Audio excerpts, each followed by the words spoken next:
Hey guys, StoiCapitol Jake here, and today I'm doing the second park battle. My last one didn't really go too well, so I'm hoping this one will be better. Today we have Busch Gardens, Williamsburg going against Six Flags America. And let's start things off with the hypercoasters. And I'm going to give the 3 points to Apollo's Chariot, mainly because it has so much airtime on it. The airtime on that looks insane. It doesn't crush your thighs, and overall just looks like a better ride. The score is 3-0 Busch Gardens.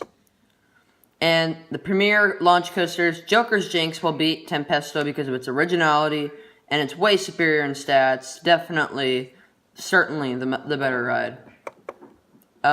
Next are the inverted coasters, and Alpengeist destroys Mind Eraser. Moving on.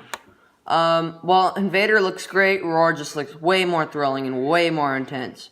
So the score is now 5-4, Busch Gardens. However, Six Flags America has 4 extra coasters that are not anything like Busch Gardens coasters. They have Apocalypse, Batwing, and Wild One. They'll give them 2 points each. And Raging Cajun will give them 1 point. So, Six Flags America is now up with a commanding lead. But not for long, because Griffin will give Busch Gardens 2 points. And so will the Loch Ness Monster. And Verbolten will give them 1 point. So it's 11-10. Six Flags America leads by 1 point. Up next are the drop towers, and neither one are all that special. But Mock Tower is taller, so I'm going to give them the 1.5 points. Busch Gardens has some dark rides that Six Flags America can't counter with. Europe in the Air and Curse of Dark Castle. And both of them look really, really good, so I'm going to give them a point each. However, Six Flags America can retaliate with flat rides, where Busch Gardens doesn't really have flat rides. Bourbon Street Fireball, and the Wonder Woman Lasso of Truth, that is coming soon. Yeah, they're going to get 1 point each for each one of those. And the water rides, Busch Gardens has 3 water rides, and Six Flags America has 2. Each ride will give them 1 point each. So, 16.5-15, Busch Gardens lead. Family and kid rides. Six Flags America has 30 of these rides, where Busch Gardens has 23 of them. The 2 points will go to Six Flags America. Food. And Busch Gardens has some of the best theme park food in the world, so the points will go to them. The point will go to them.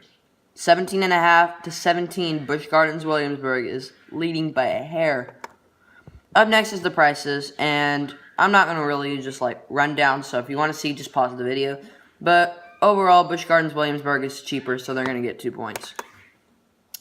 Park appearance, and this is no contest. Busch Gardens crushes them here. They're going to get the point here. Extras and more. Busch Gardens has some animals and a historic area around it.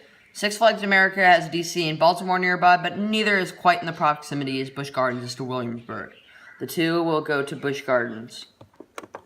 And the winner is, by 5.5 points, Busch Gardens Williamsburg. And let me explain why Busch Gardens won this fight. Six Flags America did a really, really good job at keeping Busch Gardens at bay with its rides. But overall, as a park, Busch Gardens is certainly way more nice. And just the better theme park. And if you're going off of raw power of the coasters alone, Busch Gardens will beat them there too. But Six Flags America did its best and put up a good fight.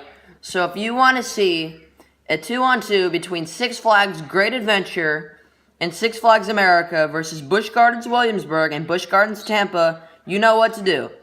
Press the like button, and if this video gets 5 likes, then I will do a 2-on-2 between those 2 parks. Thank you. Like and subscribe, and I'll see you guys later. The winner is Busch Gardens.